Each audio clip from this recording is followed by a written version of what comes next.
Ladies and gentlemen, welcome into another episode of the Straight Fire Podcast. It is a joy and a privilege to be here with y'all today, wherever you are, whenever you are listening to this. We just want to thank you for all the support you've shown, and we pray that you will continue to show it in any way that you know, whether it be through liking the YouTube video or 5-star rating on the podcast, just whatever you can do to support the podcast. We are so appreciative of. So today's episode is going to be focusing on a topic that is a very prevalent one in today, like we try to do with every topic. And it was picked out for us by Landon. So Landon, why don't you tell us where you got this podcast topic from and the goal, what you want us to learn from it today? Right. So, I picked comparison, and the passage that I'm going to kind of take us to kind of kick it off is going to be, I'm going to be quite honest, it's probably not going to be the one that most people would be like, oh yeah, that's a great passage on comparison, but I'm going to explain why I picked that passage out. But I think a compassion that shuts a, or compassion, whoa. That's a topic. We'll do that later. But, no, comparison is such an important topic for a lot of reasons, because a lot of people, and I'm going to go ahead and say most, everyone, in some aspect struggles with comparison. I almost said compassion again. This is just going to be a struggle. I wish everyone struggled with compassion. Right.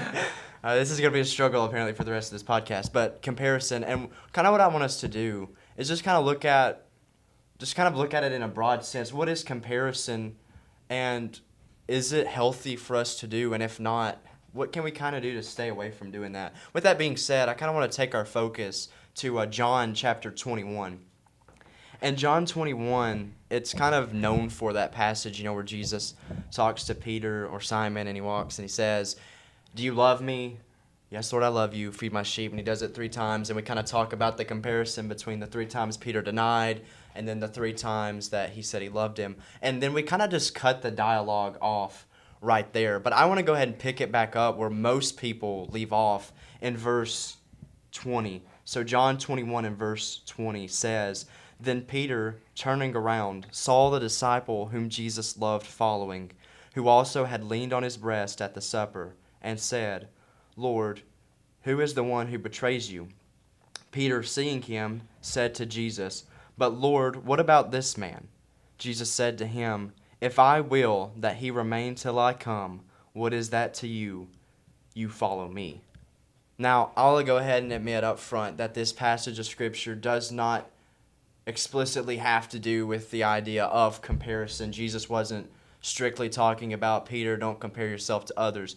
But this idea of what's that to you, you follow me, is such an important, and I would say one of the main ideas that gets us through how to look at comparison when we struggle with that. What's that to you, you follow me. And so that's kind of the idea that I was kind of wanting to give across. So I'll give it back to you. But that was kind of the idea. Yeah, I really like that. What is that to you, right? I think that's the most important question we can ask when we're dealing with comparison. Like, maybe we're praying to God, like, God, this person has all these things, and this person has a great relationship, and this person has, a great job. But, God simply says, what is that to you, right? It's your job to focus on what I've given you and what I want you to do. And so, Noah, do you have anything you want to say before we start, or? Yeah, I was just gonna add. I was thinking about, as Landon was talking about this topic of comparison. What Jesus says here. What is that to you? Follow me. It really shows what we're trying to accomplish when we talk about comparison. Landon said, well, this passage doesn't explicitly mention comparison, and he's right. It doesn't. And Landon made a good point. But the principle here applies to it so well, and this is what we're really trying to extract from this. Is it's not about comparing myself to others, it's really about what am I doing to accomplish the goal that Jesus has given me, regardless of what anyone else is doing. Right. So as we launch into this topic, I have some definitions or some questions that I want us to start with. And the first one is just, when we say someone is struggling with comparison, what do we mean? And where does that typically come from? I would say when someone is struggling with comparison, it means they are doubting their own self-worth. They're looking around at, typically, when we think of comparison, the first example we go to is you're comparing yourself to someone else, right? That's what it is, regardless of it's something you can do, what you look like, how well you can do this, anything you can think of. I mean, we all compare ourselves, and some of that comparison is good, like if me and Landon are both doing a job, maybe Landon's doing it differently and he's accomplishing that job faster. Well, I'm going to compare myself and saying, well, he's doing this faster, so let me do it that way, right? And that's constructive. But a lot of times when we say someone is struggling with comparison, well, going back to that example, if me and Landon are doing a job and Landon's doing it differently, what I'd say is, well, I must not be able to do this any good at all, because I'm just not good enough, right? And when someone's struggling with comparison, they're looking at the world around them and they're saying, I'm just not good enough to do what I'm supposed to do. I'm just not good enough to accomplish the goals that I've been given in life. And it can be really crippling for people because, it shuts everything down, because that self-confidence that they're supposed to have, saying, yes, I can go do this, let me go do this, they're saying, no, let someone else handle that. And as we can see from the example we just looked at, that's not what Jesus is telling us to do. And it's a very big problem, because it's stopping us from following the commandments of Jesus. It's stopping us from following the Great Commission. And it's stopping us, any of the commandments. If you don't believe in yourself that you can do them, then this problem of comparison, we have to get over it and we have to conquer it. And it is very hard. Right. I completely agree. Landon, do you have anything you would like to add to that? Most people, like people that study mental health and things like that, when they talk about comparison, negative comparison for the sake of discussion, they always kind of define it as you're judging yourself because no one knows you better than yourself by what you think you know about someone else. And that's why it becomes so negative, because I can look like I have everything put together, and then you look at what you think you know about me, and you're like, wow, he's got his life together, and I don't. I must be worthless. And so that's the problem with comparison, is you're judging yourself by what you think about other people, and that's why it becomes such a big problem. Right. And the next thing was, after when we say someone is struggling with comparison, what do we mean? We covered that pretty well, but where does that typically come from? Well, along the lines of what Landon just talked about, it comes from social media. And, you might not know this, but there's a great podcast about phones and spending time on social media. In fact, I think you can exit this one and scroll up, and it's right there. If you want to give that a listen. Just pause this podcast, scroll up, listen to that podcast, and then come back to this one right here. 1 second to let those people do that. Welcome back to the podcast. But no, it's just that idea of, like what Landon said, like, I'm scrolling on social media. I think Instagram is always the go-to of, like, every time I hear this talked about, it's always Instagram, right? I'm scrolling on Instagram and I see this person with their life put together. And why am I even trying? Because that person is always going to have it better than me, right? So, and we can see people who live in the $1 million houses and who have the family that we want and who have the relationships that we want. But, we didn't see the work that it took for them to get there. We didn't see the day-to-day struggle that they had. And so when we look at comparison in that case, of course it causes us to freeze and stumble, because we're comparing our struggle with someone's destination, right? And they might not even be where they want to be. We're just assuming that because they have more than us, they have arrived and we're still on the long, rugged road, right? Yeah, and I was thinking about what Landon said. We compare ourselves to people's best and what we think is their best, and it's just, that's hard not to do, right? You're talking about that social media, but what's important to remember when we're comparing ourselves to people's best is it's not really about them.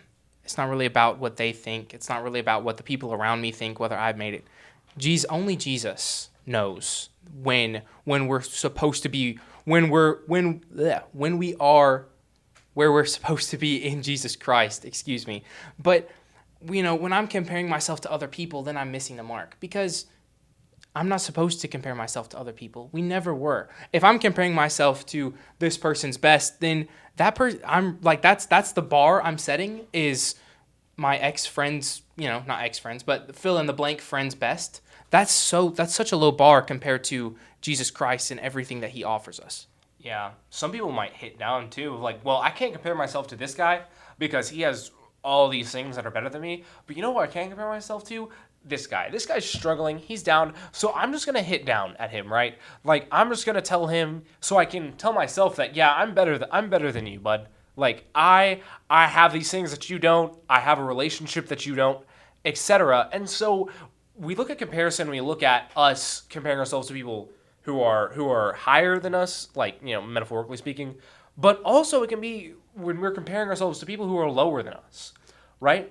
No, were you gonna say something? I was just gonna add, what I thought of is, if you took any of the three of us, and someone came up to you and they asked you, "Oh man, I hope one day," or they told you, "I hope one day when I grow up, like I'm perfect like you are," I would laugh in their face, in a gentle way.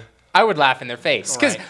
me, like I'm nowhere close to making it, and I think if you ask most people, most Christian people. yeah, most wiser people, People who at least aren't narcissists. most Yeah. if you ask most Christians, and you said, "Hey, how are you doing? How are you accomplishing this so perfectly? How are you walking the Christian life so perfectly?"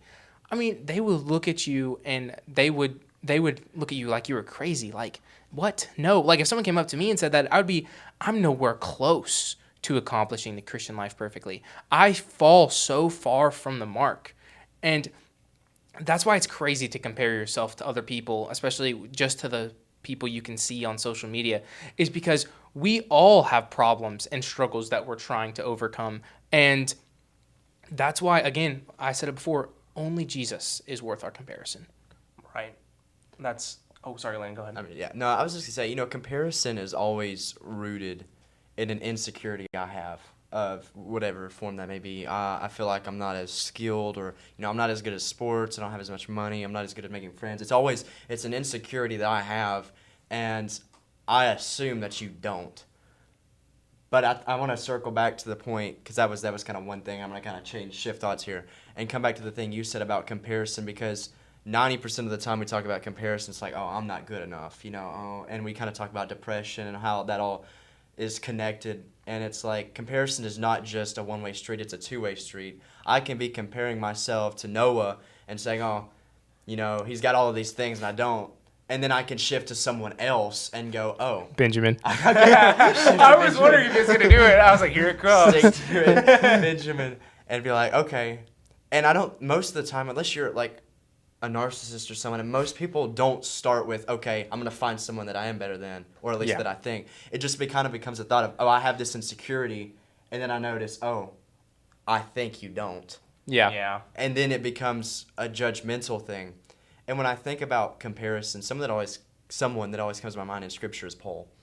And you think about that passage where he said, I'm the chiefest of sinners. And then he would talk about, of all the apostles, I'm right here. And then you've got all these other ones. When he had these thoughts, I'm not going to call them insecurities, but that's kind of the idea that for us that we would instill here. I'm the chiefest of sinners. I persecuted the church.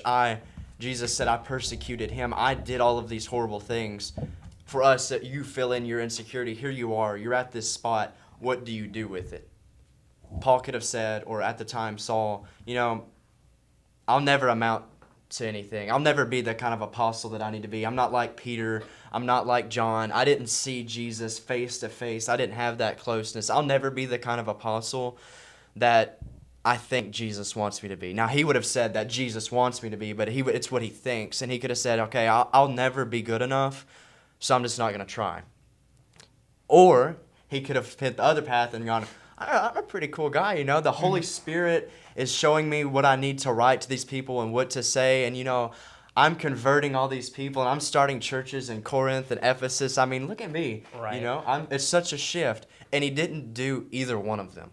Instead, he said, I'm the chiefest of sinners, but by God's grace. And then we circle back to what Noah said. The only person that you should ever compare yourself to is Jesus. Yeah, and speaking of Paul says in 2 Corinthians 10:17, but he who glories, let him glory in the Lord. And then in verse 18, for not he who commends himself is approved, but he whom the Lord commends. So that's just such a good verse for describing this and summing this up. Again, there's very few passages in the Bible that mention directly, like, hey, don't compare yourselves to others. Yes, there are those, but we can take the principles here. We can take this principle here in 2 Corinthians 10 and really apply that to our lives. And if you live this out, then you're going to see, oh, I can't compare myself to other people, because then, like Benjamin and Landon have been like y'all have been talking about, well, I'm going to compare myself to this person down here, and I'm going to glory in that. But it's only about he who glories in the Lord. That's it. That's the only thing that truly matters. Right. So I would like to pivot to just another question, and the question of if someone came up to you guys and they were like, I'm struggling with comparison, like it's been really weighing me down, it's been causing me to stumble in my faith, whatever, and they said, I'm struggling with comparison, what can you say to me that will help? What are the answers you would give? Basically everything we already said. You know? Wow, okay. Yeah. So there's a podcast that I think you should listen to.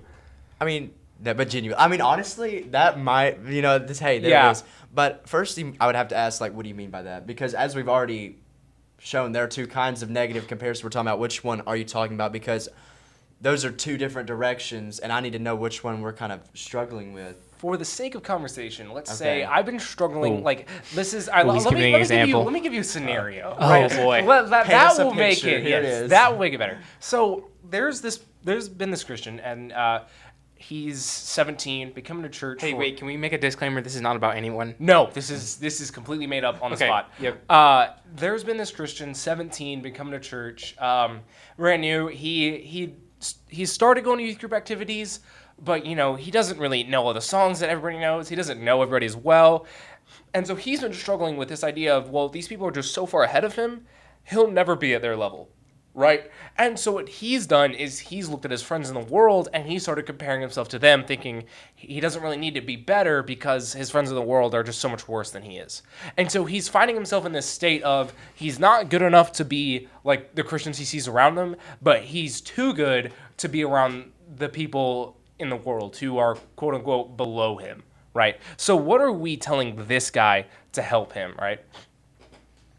We just talked about Paul, and honestly, like, I was thinking that as you were talking about Paul, like, as already said, as Landon was talking about Paul, that's a really good person to study for new Christians, right? Because Paul wasn't held back by all the quote unquote inexperience that he had. He simply went out and started preaching what he knew. It doesn't take any great scholar to be able to preach the gospel. If you were taught the gospel and you were baptized, then you can teach that to other people, right? So for new Christians, I would say, don't worry about that. Don't worry about comparing yourself to all the Christian people who have been Christians for years and years and years. Just do what you know is right. Do what you know is best, what Jesus told you and what someone obviously did for you. And then the second thing I would do is I would take them to Matthew 25. This is one of my favorite passages when talking about comparison. I remember I was presenting just a short devo on this a long time ago, and this passage just kind of jumped out to me and kind of struck me. And if you look at Matthew 25 and you look at verse 20, just going a little ways down, starting in verse 20, it says, "So he who had received 5 talents came and brought 5 other talents, saying, 'Lord, you delivered to me 5 talents. Look, I have gained 5 more talents besides them.' His Lord said to him, 'Well done, good and faithful servant. You are faithful over few things. I will make you ruler over many things. Enter to the joy of your Lord.'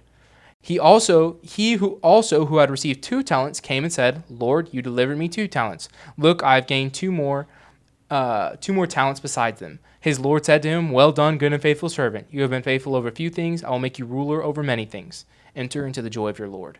So, and then it goes on to talk about the 1 talent man who didn't do anything with his talent, and the Lord came back and was super, hard on that man and cast him out into the land of weeping and gnashing of teeth. But what we seem to skip over so quickly is the 2 talent man. The 2 talent man to me is something that when talking about comparison, is something I would draw out, because he didn't have as much as the 5 talent man, and he didn't have as much as the 1 talent man. But he didn't say because I don't have as much as the 5 talent man, I'm not going to work. And he didn't say because I have more than the 1 talent man, well, I don't have to do anything. No, he simply did all that he could with what his master had already given him, and he was just as accepted as the first man was, even though he didn't have as much. And it's such an important lesson that we can so quickly skip over, because we think the contrast is between the 5 talent man and the 1 talent man, but really it's not. The 2 talent man, who's between both of them, shows that God is pleased with whatever he gives you, whatever talents he gives you. If you use those to serve the Lord as best as you can, if you do everything you can with those talents, God is pleased with you. And that's really what I would try to hammer home to that, to the friend that we're talking to the new Christian, that maybe God hasn't given you as much, but you can still be pleasing in his sight if you do your absolute best with what he's given you. Right, Landon, would you like to add something to that? All right. I'll give it to you. Go You know, for it. jumping back to the Paul analogy for like the third time, as much I would always start with how he had the two choices. But then we have to go to the root of the problem. For him, it didn't start with, I'm going to judge other people. It started with, I'm not good enough. And so we have to circle back to, okay, you became a Christian, and now you're around a bunch of Christians, and you feel like you're not good enough. What did Paul do to become stronger? Because there was a time when he was a new Christian, and he was in Damascus, and he knew no one, and he was at what we would consider the bottom. He had just became a Christian. He didn't really know anything about Christianity. What did he do? Well, he found Barnabas. And Barnabas showed him certain things, and he helped him. And Barnabas and Paul would eventually start preaching together, or at the time Saul. And so what you have to do is you have to start talking to people in the church. Because what you did to this guy, apparently what he did is he looked and he instantly withdrew. You got to get back in there. Even if it's just one person, two people, you have to start finding people that you can watch. Paul didn't just get up one day, or Saul, I'm a Christian now, I'm going to go to Corinth and I'm going to help set up a church. No, he followed Barnabas around for a while, and he learned what it meant to be a preacher, to be a Christian. And then you transfer into what Noah so perfectly set up for me as a perfect transition into the talents. Yeah, there you go, ahead, flex it. I set Landon up so well. yeah, he's tag team. Tag team. But people become Christians, and then they look at people that are the preachers. They get up in the pulpit and they present these lessons, or they look at the song leaders and they lead the worship so beautifully, and then they go, "Oh, I can't do that." First off, number one, how do you know you can't do it if you never have tried? Right. But we'll not even go there. That's a topic for another time. But you do have talents. In that parable, there wasn't a no-talent man that God expected something from. There was a one-talent man, and we could say, oh, well, maybe he didn't know his talent. That man knew what his talent was. Now, in that context, we're talking about money. But, again, the principle, there's the word, I lost it for a second. The principle is there. Yeah. We all have different talents, and God gave them to you for a reason. Maybe he needed you or wanted you to become a speaker and be the preacher. Or maybe he wanted you to be that little old lady that sits in the back and greets every single person that comes in the building. There is a talent that God gave you, and they may be very different in our eyes, but they're equally important in the eyes of God. And so you have to find those. And in order to find them, you have to start talking to fellow Christians. That's what I was just going to say, sorry. I'm just going to cut off this. So I just wanted to add really quickly, maybe... That's something I wanted to say for like the past two turns, but everybody just has more to say. In one sentence, maybe that one talent is a very important talent that not many other people have. Yeah. Right. You know... Go ahead, Benjamin. Okay, yeah, thanks, guys.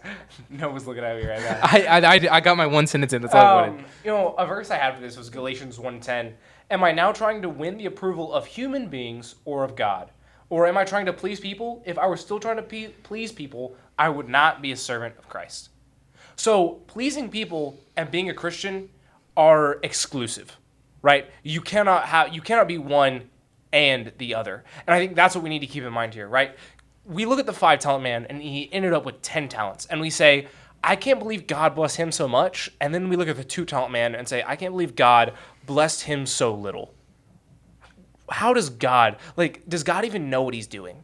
Right? But I was actually preaching this morning, and one of the things I talked about was sometimes God knows what we need and what we don't need, right? Sometimes if God gave the 5 talents, to the 2-talent man, I would say that the 2-talent man probably wouldn't be as effective, right? Because God knew what each of these people needed and how to maximize their, lack of another term, talents.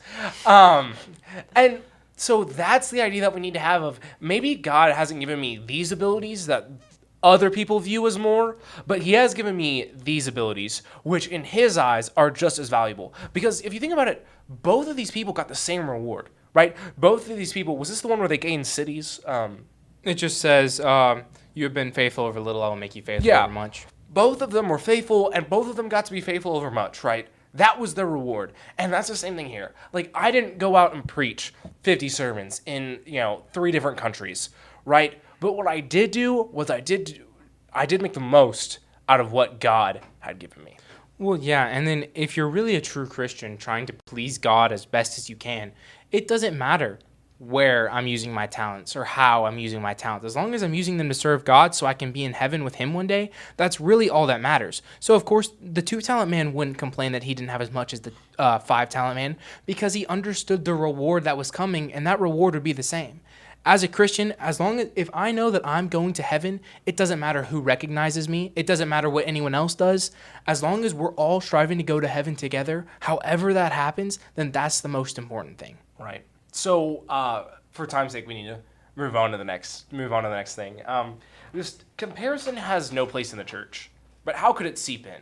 Right. Let's talk strategy. Let's talk strategy here for a second. Right. How to prepare ourselves for this potential problem that we could find ourselves in, or the church could find itself in the future.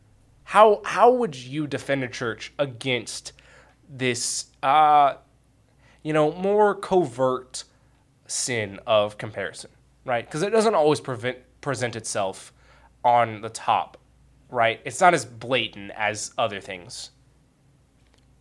If we're in a strategy meeting, right? Right. Like We're sitting down. Swap the setting.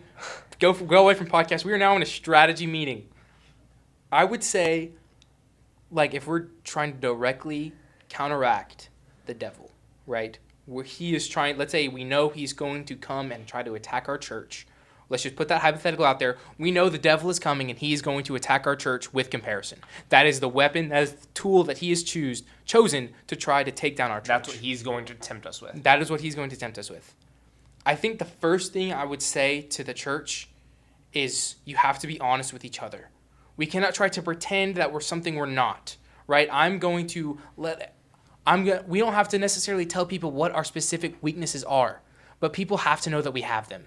They have to understand that, hey, this person isn't perfect. He does struggle. She does struggle. They don't get it right all the time. Because when we believe someone is perfect, that's when comparison seeps in that we'll never be good enough. We'll never be as good as they are. So we can't do anything. So I would have the church be honest with each other. Be open to each other. Because, let's say I thought Landon was perfect, but I never confronted him about it.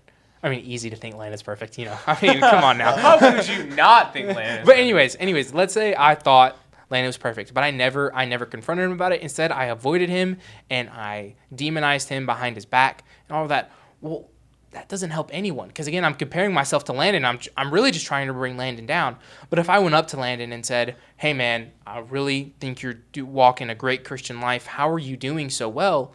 I think knowing Landon and knowing a lot of Christians, one of the first things Landon would say to me is, well, I'm really not doing as well as you think I might be, because I know I would say that if someone came to me like, well, I'm trying my best, but I'm really not walking this perfectly. And maybe me and Landon would bond about how we can help each other walk better. That's what I would want a Christian church to start doing if I was strategizing against the devil.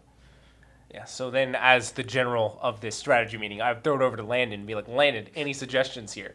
Yes, yeah. Well, I mean, I'm going to start with adding to Noah's, and then I'll add a few more things that I was going to say. But, there's a reason the scriptures say to bear one another's burdens. That starts with that we can't do it alone. If we could have done it alone, there would have been no need for the church.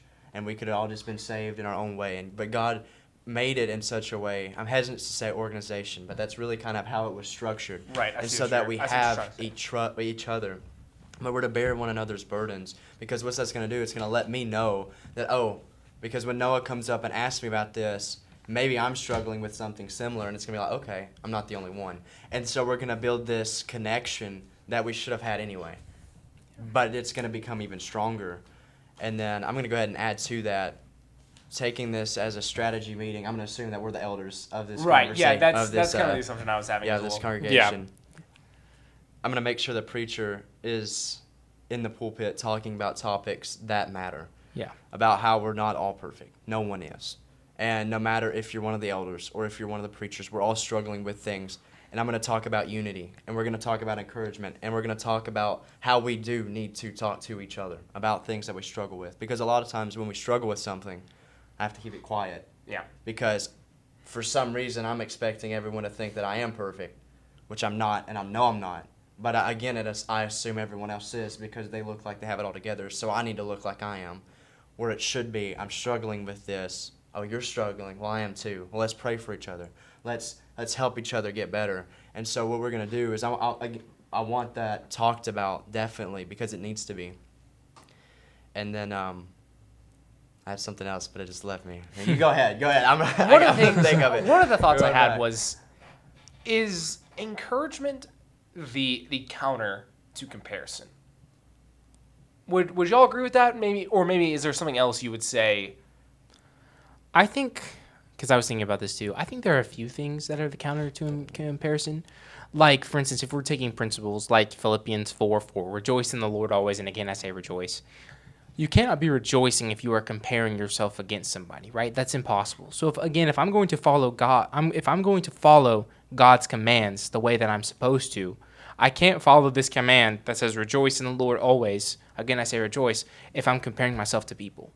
Or like what you said for encouragement. I cannot be encouraging other people if I'm always comparing myself to them. At least I can't be encouraging them sincerely.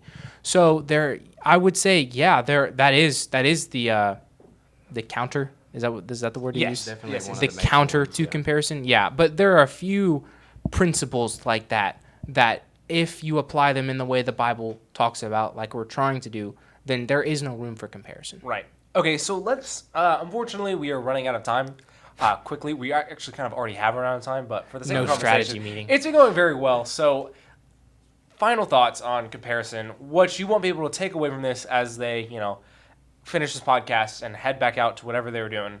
What do we want people to know as we close?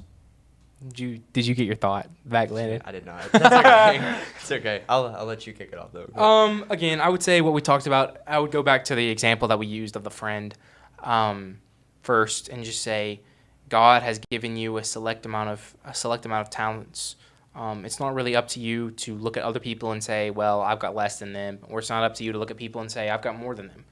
It's simply up to you to do with your talents what God has commanded you to do. Right? And your talents could be anything, but it's up to you to find those talents out and use them to bring glory to God, right? And we're not looking for glory, like we talked about from 2 Corinthians 10, we're not looking for glory from other people.